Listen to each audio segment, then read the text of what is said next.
Welcome. In this video, I'll show you how to fix ChatGPT if it's not loading. Alright, if you found this video helpful, please leave a like and subscribe to the channel for more such tutorials. Now, first up, go ahead and try to use another browser. Maybe you have a Google Chrome, Edge.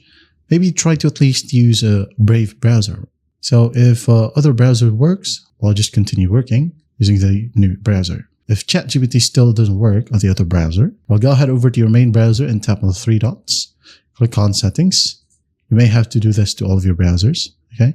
So in the left panel, you have Privacy and Security. So just click on it. Now scroll down and click on Delete Browsing Data. Now in here, scroll down, find third-party cookies. All right. So click on it. Now scroll down and find See All Site Data and Permission. So click on it. Got to find ChatGPT. Here we go. Click on Delete right here and delete. Once that's done, close your browser, reopen it, launch ChatGPT, hit on enter, and everything should work perfectly fine now. So that is it. That's how simple it is to fix ChatGPT if it's not loading. I hope this video helps, and I'll see you in the next one.